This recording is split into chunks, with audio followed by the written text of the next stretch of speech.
कल मेरी दीदी के घर एक हलवाई आए हुए थे। उनके घर एक दावत थी और मुझे उन्होंने बुलाया हुआ था। दीदी के घर मैंने देखा हलवाई ब्रेड को रोटी के अंदर डाल रहे हैं। मैंने पूछा, हलवाई जी आप इस रोटी को दूध में क्यों डाल रहे हैं? तो वो बोले कि इससे हम 2-3 प्रक्रिया कर सकते हैं। मैंने कहा रोटी तो खाने के लिए होती है और दूध तो पीने के लिए हो सकता है, इसमें प्रक्रिया क्या करी जाएगी? तो बोले हम हलवाई लोग नई नई चीज़ें बनाते रहते हैं और इन आइडियाज़ को हम चाहते हैं आप घर पे भी इस्तेमाल करके देख लें। मैंने कहा ठीक है हलवाई जी, मैं घर पे इस्तेमाल करूँगा, पर मुझे बताओ आप कर क्या रहे हैं? तो बोले मैं दूध में रोटी को उबाल रहा हूँ। मैंने कहा रोटी उबल भी जाएगी? कहते दूध भी उबलेगा तो रोटी क्यों नहीं उबलेगी? आप इस रोटी को दूध में थोड़ा नरम कर लें। मेरे को लगा हलवाई जी आज इस रोटी का शायद हलवा बना रहे होंगे क्योंकि मीठा है, लेकिन असर कुछ और ही हुआ, रिजल्ट कुछ और ही हुआ। मैंने देखा वो इसको उबालते चले गए और जब दूध पूरा ख़त्म हुआ तो उन्होंने रोटी को बाहर निकाला। उन्होंने गैस को भी बंद किया। तो मैं आपको दिखाता हूँ दूध कैसे ख़त्म हो जाएगा, इस रोटी में पूरा का पूरा एब्जॉर्ब हो जाएगा। तो अभी आपके सामने दूध एब्जॉर्ब हो चुका है रोटी के अंदर। तो गैस को अब हम कर रहे हैं बंद और आप देखेंगे रोटी को हमने अच्छे से फोल्ड करके रख लिया है। अब आप इस फोल्ड की हुई रोटी को क्या करना है, आपने एक ले लेना है मिक्सी का जार और उसमें डाल देना है। ये दूध पूरा का पूरा एब्जॉर्ब हो गया है और अभी मिक्सी के जार में डालने के बाद इसमें बचा हुआ पानी भी इसमें जो दूध लगा हुआ है उसकी मदद से चिपक जाएगा और ये सारी की सारी सामग्री जो है वो हम मिक्सी के जार में डाल के उसको घुमा देंगे।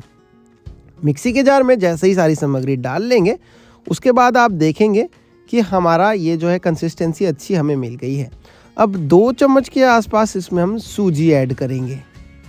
उसके बाद हम इसको हल्का सा नमक डालेंगे अगर आपका ऑप्शन है, नहीं तो आप रहने भी दे सकते हैं और इसके बाद इसको घुमा लेंगे।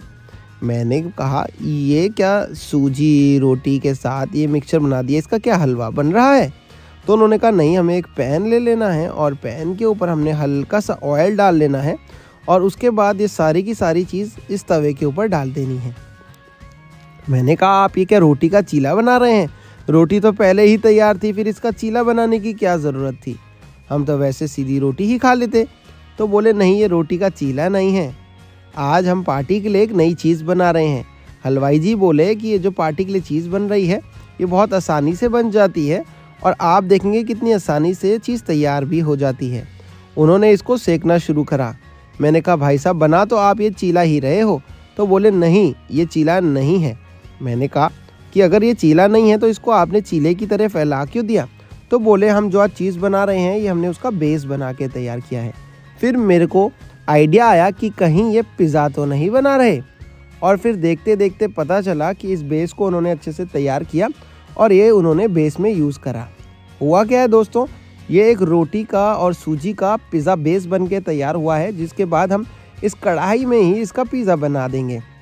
अभी आप देखेंगे कितना बढ़िया से इसकी जो ये बेस है अच्छे से उतर जाता है और उसके बाद अब इसको पलट लेंगे हम और पलटने के बाद इसके ऊपर लगा देंगे हम कुछ टमाटो केचप या सॉसेस, जिसकी मदद से आपका पिज़्ज़ा का बेस तैयार हो जाएगा। ये देखिए। अब दोस्तों आपको कुछ नहीं करना, ये पिज़्ज़ा का बेस के ऊपर केचप लगा दीजिए। हम इस पे थोड़ी सी चिपोटले सॉस लगा रहे हैं, ये ऑप्शनल है, आप चाहें तो इसको रहने भी दे सकते हैं। और उसके बाद चम्मच की मदद से इसे स्प्रेड कर देंगे और उसके बाद इसके ऊपर कुछ वेजीज बना देंगे। आज इस कढ़ाई में भी हम इस पिज़्ज़ा को तैयार करेंगे, ऐसा सोचा नहीं था। बिना ओवन के ही हलवाई जी ने इस पिज़्ज़ा को तैयार कर दिया है ना दोस्तों, बढ़िया और यूनिक रेसिपी। तो अब चलते हैं हम इसके ऊपर टॉपिंग लगाते हैं, चीज़ लगाते हैं और ढक के इसको पका के आपको दिखाते हैं। तो इसमें आप ओनियन डाल सकते हैं, capsicum, corns, olives, jalapenos, red paprika, जो भी आपको पसंद हो। नहीं हो तो सिर्फ प्याज से भी ये पिज़्ज़ा बहुत बढ़िया बनता है। हमारे पास कॉर्न्स थे, शिमला मिर्च थी, तो हमने उसे भी डाल लिया। और अब हम इसके ऊपर थोड़े से मसाले डाल सकते हैं, जैसे कि नमक, लाल मिर्ची, चिली फ्लेक्स, ऑरिगेनो। और उसके बाद इसको अब हम इस्तेमाल करेंगे अपने ख़ास रेसिपी के। आपको कैसी लग रही है? हमने कुछ पनीर भी डाली है इसके ऊपर और अब बस चीज़ डाल के, नमक मसाला डाल के तैयार कर देंगे। तो दोस्तों मेरे घर में जब भी हम ये पिज़्ज़ा बनाने लगे सभी को अच्छा लगने लगा। अब हमारे घर पे यही पिज़्ज़ा अक्सर बना है और हम इसे ही खा रहे हैं। ये देखिए। चलिए अब हम इसको ढक देंगे। आप स्टील की प्लेट से ढक सकते हैं, इसके ढक्कन से ढक सकते हैं। थोड़ा सा इस पे ऑरिगेनो भी स्प्रिंकल कर लेते हैं क्योंकि पिज़्ज़ा का मज़ा ऑरिगेनो के बिना आता नहीं है। और अब ढक्कन लगाने के बाद आप देखेंगे कितना अच्छे से ये चीज़ मेल्ट हो जाएगी और हमारा ये पिज़्ज़ा तैयार हो जाएगा। और इस पिज़्ज़े को हम दिखाएंगे आपको कितनी आसानी से हमने प्लेट में भी निकाल लिया। ये बन के तैयार है। चलो तो अब बढ़ लेते हैं अपनी खास अगली टिप पे या फिर अगली रेसिपी, जो भी बहुत खास है। बताता हूँ वो क्या है। ले जी, किसी ने तुम्हें इस बारे में बताया तो नहीं होगा और मुझे भी तुम्हें इस बारे में बताना तो नहीं चाहिए, लेकिन आज मैं तुम्हें बता ही देता हूँ। एक बार मूंगफली और गाजर को थोड़ा सा सॉटे कर लो। अब भाई अब बता क्यों रहे हो, यही आपके मन में आ रहा होगा ना बात।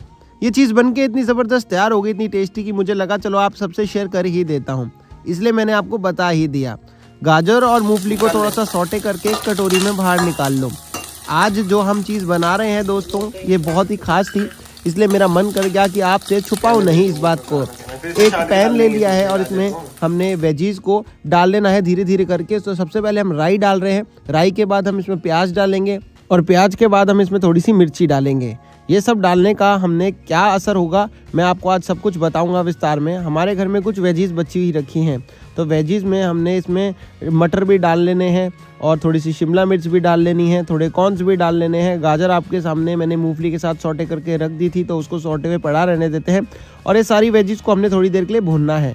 अब दोस्तों ये जैसे ही वेजीज हमारी तैयार हो जाएंगी तो उसके बाद आपको क्या लग रहा है, ये क्या हम मिक्स वेज बना रहे हैं? नहीं भाई नहीं, इसीलिए तो मैंने कहा था, मैं सोच रहा था आपको बताऊं कि नहीं, लेकिन मैंने सोचा आप बता ही दूं। सबसे पहले आप इसमें टमाटर ऐड कर लीजिए ताकि थोड़ा सा खट्टापन भी आ सके इसमें। ये टमाटर और सारी वेजीज मिलके आज आपकी बहुत ही स्वादिष्ट वेमिसिली बना देगी। वेमिसिली आप सोच रहे होंगे कैसे बनाएंगी और ये नयापन क्या है इसमें जो मैंने आपसे शेयर कर दिया। तो आज नयापन आने वाला है क्योंकि आज हमने इसमें मूंगफली और गाजर भी संभाल के रखी हुई हैं। सबसे पहले हम इसमें थोड़ी सी वेमिसिली यानी कि सेवइयाँ ऐड करने जा रहे हैं, लगभग 1 कटोरी के आसपास, ताकि उसे भी भून सकें। वो पहले से ही हमने भुनी हुई थी लेकिन फिर भी हम इसमें ऐड ज़रूर करेंगे। अब इसको ऐड करने के बाद दोस्तों हमने क्या करना है, इसको भी सॉटे करना है, भुनना है। ये वेमिसिली पहले से भी भुनी हुई थी इसलिए अच्छे से भुन जाती हैं, ज़्यादा देर लगती नहीं है, ज़्यादा समय लगता नहीं है। तो अब इसको भूनने के लिए बाद हमने इसमें डालना होगा लगभग 4 से 5 कप पानी के, क्योंकि हमने 1 कप वेमिसिली और 1.5 कप के आसपास हमने सारी वेजीज रखी हैं। तो आप इसको फटाफट डाल दीजिए क्योंकि अब की सामग्री तैयार होगी। 3 से 4 कप पानी काफ़ी हो जाता है इसमें और पानी डालने का समय आ चुका है। पानी गर्म डालेंगे तो और भी स्वादिष्ट बनती है, यही मैं आपको बताना चाह रहा था लेकिन मैंने फिर आपको बता ही दिया। गर्म पानी से बहुत ही वेमिसिली अच्छी बनके तैयार हो जाएगी। मात्र 2 मिनट में नाश्ता बनके तैयार होता है। और इसमें अब आपको 2-3 चीज़ें और डालनी है जिससे और भी स्वादिष्ट हो जाएगी। गार्निशिंग भी करेंगे कॉर्न्स, और गार्निशिंग के लिए हम यूज़ करेंगे इसमें धनिया, और आप पनीर डाल सकते हैं लेकिन उससे पहले इसमें थोड़े से मसाले डाल दीजिए अपने स्वाद अनुसार। नमक, लाल मिर्च, धनिया पाउडर, गरम मसाला, जो भी आपको पसंद हो ऐड कर दीजिए, और काली मिर्च भी आप डाल सकते हैं। अब इसको ढक के हम इसको पका लेंगे थोड़ी सी देर और उसके बाद ये परफेक्ट वेमिसिली यानी कि नमकीन सेवइयाँ तैयार हो जाएंगी। गार्निशिंग में हमें नींबू भी हल्का सा आप इसमें ऐड कर सकते हैं, खट्टा मीठा स्वाद बहुत ही अच्छा आता है इसका। एक बार नाश्ते में बनाइए, 2-4 मिनट में बन के तैयार और स्वादिष्ट इतनी बढ़िया। पानी थोड़ा सा कम लग रहा है, बढ़ा देता हूँ। और ये देखिए है ना परफेक्ट एकदम मिश्रण। ढक्कन लगा के अब हम इसको रखेंगे कुछ देर के लिए, कुछ समय के लिए, और उसके बाद आप देखेंगे इसका रिजल्ट बहुत ही अच्छा निकल के आएगा।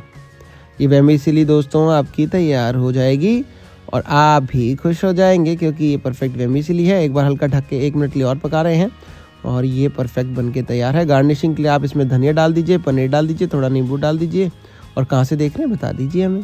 बाय।